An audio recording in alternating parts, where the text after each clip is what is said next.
ആ രണ്ട് കാര്യങ്ങളിൽ ഞാൻ എൻ്റെ ഉമ്മ പറഞ്ഞതിന്റെ പേര് ഞാൻ അവൾക്ക് വീഡിയോ എതിരെ ചെയ്യൂലെന്ന് ഞാൻ പറഞ്ഞിരുന്നു. അപ്പോൾ ആ ഉമ്മാക്കിനെ ഞാൻ അവളുടെ കമന്റ് ഒന്ന് കാണിച്ചു കൊടുത്തു, മനസ്സിലായോ? പിന്നെയും എന്നോട് ഉമ്മ ഇതേക്കുറിച്ച് പറയരുത്, ഇന്ന് ഇങ്ങോട്ട് ദ്രോഹിക്കാൻ വന്നതുകൊണ്ടാണ് ഞാൻ അങ്ങോട്ട് തിരിച്ചും അതിനുള്ള മറുപടി കൊടുക്കണേ എന്ന് പറഞ്ഞു. എൻ്റെ ഒന്നും വേണ്ടിയിട്ടില്ല. അപ്പോൾ എനിക്ക് എൻ്റെ ഉമ്മയുടെ സമ്മതത്തിന് കാത്ത് നിൽക്കേണ്ട കാര്യമില്ല. കാരണം എന്താണെന്ന് ചോദിച്ചാൽ ഉമ്മ പറഞ്ഞത് ഞാൻ കേട്ടു, വീണ്ടും അവൾ തന്നെ തുടങ്ങി. അവൾ എന്തോ ഇൻബോക്സിൽ പറഞ്ഞോട്ടെ, അതിനെ ബാധിക്കില്ല. പക്ഷെ പബ്ലിക്കായിട്ട് അവൻ പറഞ്ഞ കാര്യങ്ങൾ ശരി വെച്ചപ്പോൾ അത് പബ്ലിക്കായിട്ട് തന്നെ നമ്മൾ റിപ്ലൈ കൊടുക്കണം, അല്ലേ? അപ്പോൾ സാജിദ, എന്നോട് പറഞ്ഞത് എൻ്റെ മക്കൾക്ക് മാനക്കടാണ്, അത് കാണുമ്പോൾ ആ വീഡിയോ കാണുമ്പോൾ ഒന്ന് ഡിലീറ്റ് ചെയ്യുമോ? ആ ഓക്കെ ഞാൻ ചെയ്യാന്ന് പറഞ്ഞു. ഇനി ഇതോടുകൂടെ നിർത്തിക്കള, ഒതുങ്ങിക്കള എന്ന് ഞാൻ പറഞ്ഞു, അല്ലേ? പക്ഷേ ആ വാക്ക് നീ തെറ്റിച്ചു. ഇനി നിനക്ക് ന്യായീകരിക്കാനും പറയാനും അതല്ലെന്നുണ്ടെങ്കിൽ 100 കാരണങ്ങളുണ്ടാവും. ഞാൻ അതിനല്ല 100% സത്യം പറഞ്ഞത്, ഞാൻ ഇതിനാണെന്നുള്ളത്. എല്ലാ സഹോദരങ്ങൾക്കും നമ്മുടെ യൂട്യൂബ് ചാനലിലേക്ക് സ്വാഗതം. അപ്പോൾ ഇതേ കുറേ നാളത്തെ ഇടവേളയ്ക്ക് ശേഷം വീണ്ടും ഷാജിയുടെ വിഷയം തന്നെ പൊന്തി വന്നിരിക്കുകയാണ്. അപ്പോൾ എന്തായാലും ഷാജിദ കുറേ അധികം കാര്യങ്ങൾ ഷെരീഫിനെ കുറിച്ചിട്ടാണ് പറയുന്നത്. അപ്പോൾ അതിന് പിന്നിലുള്ള കുറച്ചധികം കാര്യങ്ങളുണ്ട് പറയാനായിട്ട്. അപ്പോൾ അതെന്തുകൊണ്ടാണ് ഷാജിദ വന്നിട്ട് ഷെരീഫിനെ ഇത്രയധികം തെറി വിളിച്ചത് എന്നൊക്കെയുള്ള കാര്യങ്ങൾ നിങ്ങൾക്ക് അറിയാൻ താല്പര്യം ഉണ്ടാവുമല്ലോ. അപ്പോൾ അതേക്കുറിച്ച് നമുക്ക് സംസാരിക്കാം. അതിന് മുമ്പ് നമുക്ക് ഷെരീഫ് ഷാജിദയെ കുറിച്ചിട്ട് പറയുന്ന ചില കാര്യങ്ങളുണ്ട്. അതായത് കുറച്ച് നാളായിട്ട് ഷെരീഫിന്റെ ചാനൽ നോക്കിക്കഴിഞ്ഞാൽ ഷാജിദയെ കുറിച്ചിട്ട് ഒന്നും പറയുന്നില്ല. ഷാജിദയെ വിട്ടിട്ട് മറ്റ് പല കാര്യങ്ങളുമാണ് ഷെരീഫ് പുള്ളിക്കാരുടെ ചാനലിലൂടെ വന്ന് പറയുന്നത്. നേരത്തെ ഷെരീഫിന്റെ വീഡിയോകൾ കാണുമ്പോൾ നമുക്ക് തന്നെ അറിയാം, ഷാജിദയെ അടിച്ചൊതുക്കി ഒരു മൂലക്കിരുത്തിയത് ഈ പറയുന്ന ഷെരീഫ് തന്നെയാണ്. അതൊക്കെ നമ്മൾ കണ്ടതാണ്. ഷാജിദയുടെ ഉമ്മയുടെ ആ ഒരു ജട്ടി ഡാൻസ് വീഡിയോയിൽ എടുക്കുകയൊക്കെ ചെയ്തപ്പോൾ അതിനെതിരെയൊക്കെ വളരെയധികം സ്ട്രോങ് ആയിട്ട് മുന്നിൽ തന്നെ നിന്ന് ഓരോരോ കാര്യങ്ങൾ ഇടപെട്ട വ്യക്തി തന്നെയാണ് ഈ ഒരു ഷെരീഫ്. അപ്പോൾ എന്തായാലും ഈ ഒരു വീഡിയോയിൽ അദ്ദേഹം പറയുന്ന കുറച്ച് കാര്യങ്ങളുണ്ട്. എന്തുകൊണ്ടാണ് ഷാജിദയെ കുറിച്ചിട്ടുള്ള വീഡിയോ ഇടൽ അദ്ദേഹം നിർത്തിയത് എന്നൊക്കെയുള്ള കാര്യങ്ങൾ പറയുന്നുണ്ട്. അപ്പോൾ അത് കേട്ടിട്ട് വരാം.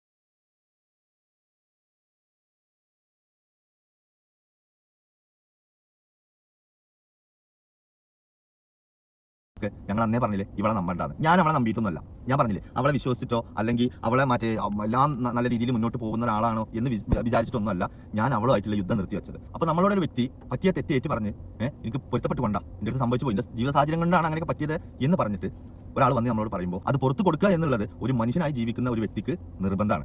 അല്ലാത്തവനെ മനുഷ്യനെ വിളിക്കാൻ പറ്റില്ലല്ലോ. അപ്പോൾ അതിന്റെ പേരിൽ ഞാൻ ഓക്കെ എന്ന് പറഞ്ഞു. പിന്നെ ഷെരീഫ് ചില കാര്യങ്ങളിൽ വിട്ടുവീഴ്ച ചെയ്യും. മനുഷ്യനല്ലേ, തെറ്റ് പറ്റും. അത് പടച്ചോൻ വരെ പറഞ്ഞിട്ടുള്ളതാണ്. അപ്പോൾ ചുരുക്കം ചില കാര്യങ്ങൾക്ക് ഞാൻ വിട്ടുവീഴ്ച കൊടുക്കാറുണ്ട്. അതിലൊരു 2 കാരണം ഞാൻ പറഞ്ഞുതരാം. ഒന്ന്, മക്കളുടെ പേരിലുള്ള കാര്യങ്ങളായി വരുന്ന ഇതിൽ ഇപ്പം എൻ്റെ ഭാഗത്ത് നിന്ന് അവർക്ക് അങ്ങനെ ഒരു ഇത് വേണ്ട എന്ന് വിചാരിച്ചിട്ട് അവിടെ ഞാൻ വിട്ടുവീഴ്ച ചെയ്യും.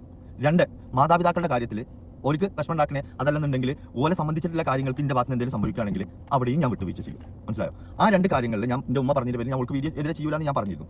അപ്പോൾ ആ ഉമ്മാക്കിനെ ഞാൻ അപ്പോൾ ഇവിടെ ഷെരീഫ് കൃത്യമായിട്ട് പറയുന്ന കാര്യം എന്ന് വെച്ചാൽ ഷാജിയെ കുറിച്ചിട്ട് വീഡിയോ ചെയ്യൽ നിർത്തിയതിന്റെ പിന്നിലുള്ള കാര്യം തന്റെ ഉമ്മ തന്നെയാണെന്നാണ് പറയുന്നത്. നോമ്പിന്റെ സമയം വന്നപ്പോഴത്തേക്ക് ഈ പറയുന്ന ഷാജിദ ചെന്നിട്ട് പൊരുത്തം ചോദിക്കുകയും ഒക്കെ ചെയ്തിട്ടുണ്ടായിരുന്നു. അപ്പോൾ പിന്നീട് ഈ ഷെരീഫിന്റെ ഉമ്മ പറഞ്ഞിട്ടുണ്ട് ഇനി അങ്ങനെ ഈ ഒരു സ്ത്രീയെ പറ്റിയിട്ട് വീഡിയോ ഒന്നും ചെയ്യരുതെന്നൊക്കെ പറഞ്ഞു. അങ്ങനെ ആ ഒരു ഉമ്മയുടെ അഭ്യർത്ഥന മാനിച്ച് പുള്ളിക്കാരൻ ഷാജിദയെ കുറിച്ചിട്ട് വീഡിയോ ചെയ്യുന്നതൊക്കെ ഒന്ന് നിർത്തി വെച്ചിരിക്കുകയായിരുന്നു. അത് മാത്രമല്ല ഷാജിദ ഈ പറയുന്ന ഷെരീഫിനോട് ആവശ്യപ്പെട്ട ഒരു കാര്യം എന്ന് വെച്ചാൽ തന്റെ വീഡിയോകൾ ഷെരീഫ് പുറത്ത് വിട്ടിട്ടുണ്ടായിരുന്നല്ലോ, അത് തന്റെ മൂത്ത മകൻ പഠിക്കാൻ പോകുമ്പോൾ കോളേജിലേക്കൊക്കെ പോകുമ്പോൾ അവന്റെ കൂട്ടുകാരന്മാരൊക്കെ കണ്ടിട്ട് അവനെ കളിയാക്കുന്നു, അത് അവന് വളരെയധികം വിഷമം ഉണ്ടാക്കുന്നു എന്നൊക്കെ പറഞ്ഞിട്ടുണ്ടായിരുന്നു. അപ്പോൾ അത് കേട്ടിട്ട് ഈ പറയുന്ന ഷെരീഫിന്റെ ഉമ്മ പറഞ്ഞൊരു കാര്യം എന്ന് വെച്ചാൽ ഒരു കുട്ടിയല്ലേ, പഠിക്കാൻ പോണ കുട്ടികളല്ലേ, അവർക്കൊക്കെ ഒരു ബുദ്ധിമുട്ടുണ്ടാക്കരുത്, നീ അതങ്ങ് ഡിലീറ്റ് ചെയ്ത് കളയൂ എന്നാണ് പറഞ്ഞിരുന്നത്. അങ്ങനെ ഉമ്മയുടെ അഭ്യർത്ഥന മാനിച്ച് പുള്ളിക്കാരൻ ആ ഒരു വീഡിയോ ഡിലീറ്റ് ചെയ്തോ ചെയ്തില്ലയോ എന്നൊക്കെ അറിയണ്ടേ. അപ്പോൾ അത് എന്തായാലും ഷെരീഫ് തന്നെ പറയുന്നത് കേട്ടിട്ട് വരാം. അപ്പോൾ സാജിദ, എന്നോട് പറഞ്ഞത് എൻ്റെ മക്കൾക്ക് മാനക്കടാണ്, അത് കാണുമ്പോൾ ആ വീഡിയോ കാണുമ്പോൾ ഒന്ന് ഡിലീറ്റ് ചെയ്യുമോ? ആ ഓക്കെ ഞാൻ ചെയ്യാന്ന് പറഞ്ഞു. ഇനി ഇതോടുകൂടെ നിർത്തിക്കള, ഒതുങ്ങിക്കള എന്ന് ഞാൻ പറഞ്ഞു, അല്ലേ? പക്ഷേ ആ വാക്ക് നീ തെറ്റിച്ചു. ഇനി നിനക്ക് ന്യായീകരിക്കാനും പറയാനും അതല്ലെന്നുണ്ടെങ്കിൽ 100 കാരണങ്ങളുണ്ടാവും. ഞാൻ അതിനല്ല 100% സത്യം പറഞ്ഞത്, ഞാൻ ഇതിനാണെന്നുള്ളത്. പക്ഷേ ആ വീഡിയോസിനകത്ത് മുഴുവൻ അവൻ പറയുന്നത്, നീ കമന്റ് അടിച്ച ആ വീഡിയോസിനകത്ത് മുഴുവൻ പറയുന്ന തെറി എൻ്റെ ഉമ്മാനെയും എൻ്റെ മക്കളെ, എൻ്റെ വാപ്പാനെയും എൻ്റെ ഭാര്യനെയും ഒക്കെ അല്ലേ? അതിൽ കയറിയിട്ട് നീ 100% സത്യം അടിച്ചാൽ അത് ഇന്ന എത്ര സെക്കൻഡ് മുതൽ ഇത്ര സെക്കൻഡ് വരെയുള്ള കാര്യങ്ങൾക്കാണെന്ന് ഞാൻ സ്വയം പൂരിപ്പിച്ചെടുക്കണം എന്നാണ് ഇത് വിചാരിക്കുന്നത്. ഒരു സാധ്യത എനിക്ക് തെറ്റി. ഞാൻ ഏതൊക്കെ വീഡിയോ എൻ്റെ ഹൈഡാക്കി വെച്ചിനോ അതൊക്കെ എൻ്റെ ചാനലിലുണ്ട്. ഞാനന്ന് ഡിലീറ്റ് അല്ല ചെയ്തിരിക്കുന്നത്, പ്രൈവറ്റ് ആക്കി വെച്ചതാ. എനിക്കറിയാം എന്തറിയോ, എന്നോട് പലരും പറഞ്ഞിരുന്നു നീ കുടിച്ച വെള്ളത്തിൽ അവളെ വിശ്വസിക്കരുത്, അവൾ നീ കളിക്കുന്നു, ഇത് കളിച്ചോ, അതിനൊന്നും എനിക്ക് പ്രശ്നമല്ല. പക്ഷെ ഞാൻ അറിയാതിരുന്നാൽ മതി. ഇനി ഞാൻ അറിഞ്ഞു എന്ന് വെച്ചിട്ടും എനിക്ക് പ്രശ്നമല്ല. എങ്ങനെ പേഴ്സണലി ആണെങ്കിൽ അത് നിങ്ങളുടെ ഇഷ്ടം. അപ്പോൾ ഷെരീഫ് എന്താണ് പറയുന്നതെന്ന് വെച്ചാൽ ആ ഒരു വീഡിയോ പുള്ളിക്കാരൻ ഡിലീറ്റ് ചെയ്തിട്ടുണ്ടായിരുന്നില്ല, പ്രൈവറ്റ് ആക്കി സൂക്ഷിക്കുകയാണ് ചെയ്തിട്ടുണ്ടായിരുന്നത്. കാരണം എന്തെങ്കിലും ഒരു ആവശ്യം വരുന്ന ഘട്ടത്തിൽ എടുത്ത് പ്രയോഗിക്കാം എന്നുള്ള രീതിയിൽ ഉമ്മ പറഞ്ഞത് മുഖേന ആ ഒരു വീഡിയോ പുള്ളിക്കാരൻ പ്രൈവറ്റ് ആക്കി വെക്കുകയാണ് ഉണ്ടായിരുന്നത്. അതുപോലെ തന്നെ ഫാത്തി എന്ന് പറയുന്ന വ്ളോഗറെ എല്ലാവർക്കും അറിയാവുന്നതാണല്ലോ. ഫാത്തി അറിയാത്തവരായിട്ട് വളരെ ചുരുക്കം ആളുകളെ ഉണ്ടാവൂ എന്ന് തോന്നുന്നു. കേരളത്തിലുള്ള ഒട്ടുമിക്ക ആളുകൾക്കും ഒരുപക്ഷെ ഫാത്തി എന്ന് പറയുന്ന വ്ളോഗറെ അറിയാമായിരിക്കും. അപ്പോൾ ഈ ഒരു ഫാത്തിക്ക് 2 കുട്ടികളാണ്. അതിൽ ഭാര്യയുമായിട്ട് ഡിവോഴ്സ് ആയതല്ല, എന്നാൽ പോലും മൊത്തത്തിൽ 3 കുട്ടികളാണ്. അതിൽ 2 കുട്ടികൾ ഇദ്ദേഹത്തിന്റെ കൂടെ വിദേശത്ത് തന്നെയാണുള്ളത്. ഒരു കുട്ടി നാട്ടിൽ അതിന്റെ അമ്മയുടെ കൂടെയാണുള്ളത്. അപ്പോൾ അതിൽ ഈ പറയുന്ന കുട്ടിയിൽ 2 കുട്ടികളിൽ ഒരാൾ പെൺകുട്ടിയും ഒരാൾ ആൺകുട്ടിയുമാണ്. അതിൽ ഏറ്റവും കൂടുതലായിട്ട് ഈ ഫാത്തി പെൺകുട്ടിയാണ് വീഡിയോയിലേക്ക് കൊണ്ടുവരാറുള്ളത്. അപ്പോൾ ഈ ഒരു പെൺകുട്ടിയുടെ ആ ഒരു കൊഞ്ചി കൊഴിഞ്ഞുള്ള ആ ഒരു സംസാരവും കാര്യങ്ങളും ഒക്കെ കാണുന്ന ആളുകൾക്ക് ഒരുപാട് ഇഷ്ടമാണ്. അതുവഴി ഒരുപാട് റീച്ച് ഒക്കെ ഈ പുള്ളിക്കാരന് കിട്ടാറുണ്ട്. ഈ ഒരു വിഷയത്തെക്കുറിച്ച് പറയുകയാണെങ്കിൽ ഫാത്തിയും അതുപോലെ തന്നെ ഈ ഷെരീഫും തമ്മിലുള്ള ഫൈറ്റ് കുറച്ച് നാളായിട്ട് സോഷ്യൽ മീഡിയയിൽ നടന്നുകൊണ്ടിരിക്കുകയാണ്. കാരണം എന്തും തുറന്നു പറയുന്ന ഷെരീഫിന്റെ ആ ഒരു ക്യാരക്ടർ ഈ പറയുന്ന ഫാത്തിക്ക് ദഹിക്കില്ല. ഫാത്തിക്ക് ഇഷ്ടപ്പെടാത്തത് കണ്ടു കഴിഞ്ഞാൽ ഫാത്തി ആളും തരവും നോക്കാതെ തെറി വിളിക്കുന്ന ഒരു ക്യാരക്ടർ ഉള്ള ഒരാളാണ്. തലേ ദിവസം വെള്ളം അടിച്ചിട്ട് വന്നിട്ട് തെറി വിളിക്കും, പിറ്റേന്നാവുമ്പോഴത്തേക്ക് ഡിലീറ്റ് ചെയ്ത് കളയാറാണ് പതിവ് എന്നാണ് ഷെരീഫ് ഈ ഒരു വിഷയത്തിൽ പറയുന്നത്. പിന്നെ ഇവന്റെ വിഷയം ഇവൻ എങ്ങനെ അറിയോ? ഇവനെ കുറിച്ചിട്ട് ഞാൻ പറഞ്ഞ വിഷയങ്ങളിൽ ഒന്നും കള്ളത്തരല്ല. അത് നിങ്ങൾ എന്റെ വീഡിയോസ് ഈ ഫാത്തിന്റെ കാര്യത്തിൽ എടുത്തു നോക്കും. ഈ ഫാത്തിക്കെതിരെ എന്റെ ഇൻബോക്സിൽ നിരവധി പെണ്ണുങ്ങൾ വന്നിട്ടുള്ളൂ. അതിന്റെ റീസൺ എന്താ വെച്ചാൽ ഈ കുട്ടികളുടെ പേരിൽ ഇവനോട് അടുത്ത് സംസാരിച്ചിട്ട് അവസാനം ഇവനെ ട്രാപ്പിലാക്കുകയാണ്. ഇവരെ ഒന്നാമതോ ചെയ്യുന്ന കാര്യം എന്താ അറിയോ? ഫാത്തി ആദ്യം കടം മേടിക്കും ഓരോരുന്ന്, അതായത് സഹതാപ കാര്യങ്ങൾ പറഞ്ഞിട്ട് ഇല്ലാത്തവരും മറ്റുള്ളവരിൽ നിന്ന് വാങ്ങിയിട്ട് അടക്കം കൊടുത്ത് പെട്ടിരുന്നു. അപ്പോൾ എൻ്റെ അടുത്ത് വന്നത് ഒരു പെണ്ണ് ഒരു 14,000 രൂപ പിന്നെ വാങ്ങിയത് ഇതുവരെ കൊടുത്തില്ല, പൈസ ഒഴിവാക്കി. അതായത് അത് ചോദിച്ചതിന്റെ പേരിൽ ബ്ലോക്കാക്കി. ഇവൻ എങ്ങനെ വെച്ചിട്ടാ?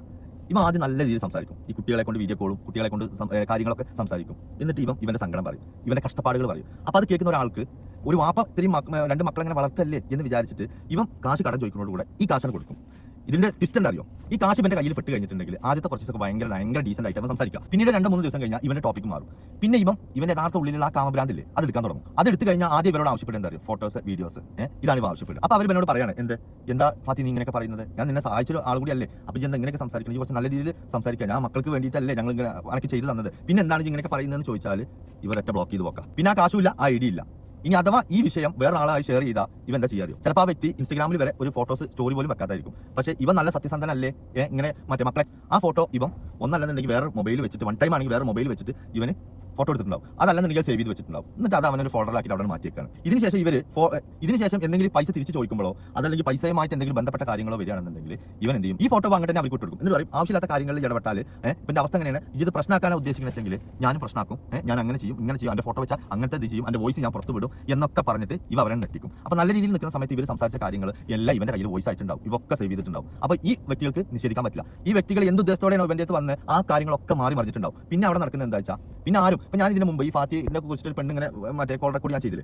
അതിൽ കുറേ ഫാത്തിനെ സപ്പോർട്ട് ചെയ്തിട്ട് വന്നിട്ടുള്ളൂ. അവൾ ശരിയല്ല എന്നല്ല, അവൾ ശരിയാണോ തെറ്റാണോ എന്നുള്ളതല്ല. ഞാൻ ആ വിഷയം അവളോട് പറഞ്ഞു, ഇതിനെന്താ നിനക്ക് മറുപടി പറയാനുള്ളത്, നിനക്ക് ഇങ്ങനെ കമന്റ് വന്നിട്ടുള്ളത്. അപ്പോൾ അതിനോട് വ്യക്തമായിട്ട് മറുപടി പറഞ്ഞത് എന്താ വെച്ചാൽ ഞാനിപ്പോൾ നാട്ടിലുള്ളത്, ഞാനിപ്പോൾ എൻ്റെ ലീവ് കഴിഞ്ഞ് അങ്ങോട്ട് പോകുന്നുണ്ട്. അപ്പോൾ ഞാൻ ഇന്ന അറിയാവുന്ന ആളുകൾക്കൊക്കെ ഞാൻ ഈ വീഡിയോ വിട്ടുകൊടുത്തിട്ടുണ്ട്. അപ്പോൾ അവരൊക്കെ പറഞ്ഞത് ഇങ്ങോട്ട് നേരിട്ട് വാ, നമുക്ക് നേരിട്ട് എല്ലാവർക്കും അവിടെ പോയിട്ട് ഈ വിഷയം മോനോട് മൊബൈലിൽ വീഡിയോ റെക്കോർഡ് ആക്കിയിട്ട് നമുക്ക് ചോദിപ്പിക്കാം.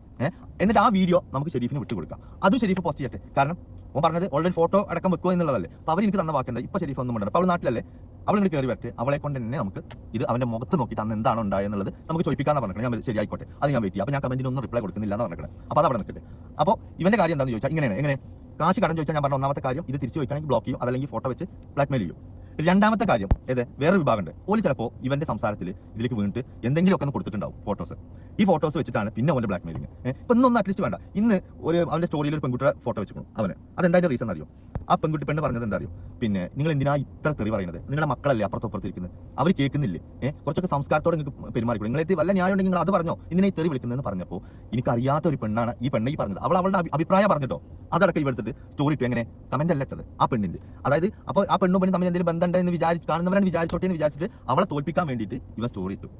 അതും എനിക്ക് കുറെ ആളുകൾ വിട്ടു. അപ്പോൾ ഇവന്റെ റിപ്ലൈ എന്ന് പറഞ്ഞാൽ ഒരിക്കലും സത്യമോ അതല്ലെങ്കിൽ അവർക്ക് റിപ്ലൈ ആയിട്ടൊന്നും പറയാനോ ഇല്ല. ഈ പറയുന്ന ഫാത്തിയും ഷെരീഫും തമ്മിലുള്ള വിഷയമാണ് ഇവിടെ നമ്മൾ പറഞ്ഞുകൊണ്ടിരുന്നത്. അതിൻ്റെ ഇടയ്ക്ക് ഷാജിദ വന്നു. അതിന് ഷാജിദ ഇങ്ങനെ ഇടയ്ക്ക് വരാനും ഒരു കാരണമുണ്ട്. കാര്യം എന്ന് വെച്ചാൽ ഈ ഷെരീഫും ഈ ഫാത്തിയും തമ്മിലുള്ള ആ ഒരു സോഷ്യൽ മീഡിയയിലുള്ള അടിപിടി ഉണ്ടല്ലോ. അപ്പോൾ അത് വെച്ചിട്ട് ഷെരീഫിനെതിരെ ഫാത്തി ഒരു വീഡിയോ ചെയ്തിട്ടുണ്ടായിരുന്നു. അപ്പോൾ ആ ഒരു വീഡിയോയിൽ പുള്ളിക്കാരൻ്റെ പതിവ് ശൈലിയിൽ തന്നെ നിന്നുകൊണ്ട് ഈ പറയുന്ന ഷെരീഫിൻ്റെ ഭാര്യയെയും മക്കളെയും ഉമ്മയെയും ഉപ്പയെയും ഒക്കെ ഉൾപ്പെടുത്തി പൂരെ തെറി വിളിച്ചിട്ടായിരുന്നു പുള്ളിക്കാരൻ ആ ഒരു വീഡിയോ ഇട്ടിട്ടുണ്ടായിരുന്നത്.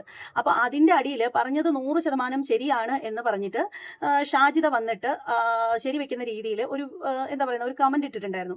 അപ്പൊ ഇത് കണ്ടപ്പോൾ ഇത് കാരണം എന്താണെന്ന് വെച്ചാൽ ഈ ഷെരീഫ് ഈ ഒരു പുള്ളിക്കാരന്റെ വീഡിയോ കാണുന്നതാണ്. നമുക്കറിയാം നമ്മളിപ്പോൾ സോഷ്യൽ മീഡിയയിൽ എനിമികളായിട്ട് ആളുകളൊക്കെ ഉണ്ടെങ്കിൽ അവരിടുന്ന വീഡിയോസ് ഒക്കെ കാണും, സ്വാഭാവികമായിട്ടും കാണും. കാരണം നമ്മളെ പറ്റി എന്തെങ്കിലും പറഞ്ഞിട്ടുണ്ടോ, എന്തായിരിക്കും പുള്ളിക്കാരൻ പറഞ്ഞിരിക്കുന്നത് അല്ലെങ്കിൽ പുള്ളിക്കാരത്തി പറഞ്ഞിരിക്കുന്നത് എന്നറിയാൻ വേണ്ടിയിട്ട്.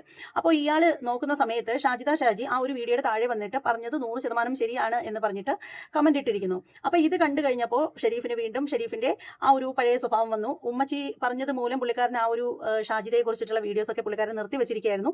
അപ്പോൾ ഉമ്മച്ചിയോട് ഇദ്ദേഹം പറഞ്ഞു ഇതുപോലെയാണ് ഇനിയിപ്പോ ഞാൻ ഉമ്മച്ചി പറഞ്ഞത് മൂലം ഇത് വീഡിയോയുടെ ഒക്കെ നിർത്തി വെച്ചിരിക്കുകയായിരുന്നു. പക്ഷേ അപ്പോൾ അവൾ തന്നെ പബ്ലിക്കായിട്ട് വന്നിട്ട് ഇങ്ങനെ ഒരു കമന്റ് ഇടുമ്പോൾ പബ്ലിക്കായിട്ട് പ്രതികരിക്കുന്നതിൽ കുഴപ്പമില്ല എന്ന് പറഞ്ഞിട്ട് പുള്ളിക്കാരൻ അങ്ങനെ ഷാജിദ ഷാജിയുമായിട്ടുള്ള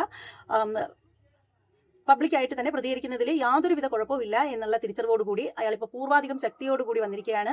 അപ്പോൾ സോഷ്യൽ മീഡിയയിൽ ഇപ്പോൾ നോക്കുമ്പോൾ കാണുന്നത് ഷാജിദ ഷാജിയും അതുപോലെ ഷെരീഫും തമ്മിലുള്ള പൊട്ടിത്തെറികളും വെല്ലുവിളികളും അതുപോലെ തന്നെ ഷാജിയുടെ വക പച്ചത്തെറികളുമാണ്. അപ്പോൾ എന്തായാലും നമുക്ക് ഈ ഒരു വീഡിയോയിൽ കൂടി തന്നെ നമുക്ക് അത് മൊത്തത്തിലായിട്ട് കാണിക്കാനായിട്ട് പറ്റത്തില്ല, കാരണം ഒരുപാട് ലെന്ത് ആയി പോകും. അപ്പോൾ അതുകൊണ്ട് തന്നെ നമുക്ക് മറ്റൊരു വീഡിയോയിലൂടെ അതേക്കുറിച്ചിട്ട് കൂടുതൽ കാര്യങ്ങൾ ചർച്ച ചെയ്യാം. അപ്പോൾ ഇഷ്ടപ്പെട്ട എല്ലാവരും വീഡിയോയ്ക്ക് ലൈക്ക് അടിക്കുക, അതുപോലെ തന്നെ നിങ്ങളുടെ അഭിപ്രായങ്ങളൊക്കെ ഒന്ന് കമന്റ് ഇട്ടേക്കുക. കുറച്ച് നാളായിട്ട് നമ്മൾ രേണു സുധിയുമായിട്ട് ബന്ധപ്പെട്ട കാര്യങ്ങൾ കൂടുതലായിട്ട് കേട്ടോണ്ടിരിക്കുന്നത്. ഷാജിദ ഷാജി വിഷയത്തിൽ കുറേ നാളായിട്ട് നമ്മൾ റെസ്റ്റ് കൊടുത്ത് ഒരു മൂലയ്ക്ക് ഇരുത്തിയിരിക്കുകയായിരുന്നു. അപ്പോൾ എന്തായാലും ഇനി വരുന്ന വീഡിയോകളിൽ ഇതേക്കുറിച്ച് കൂടുതൽ വിശദമായിട്ട് തന്നെ നമുക്ക് ചർച്ച ചെയ്യാം. അപ്പോൾ എല്ലാവർക്കും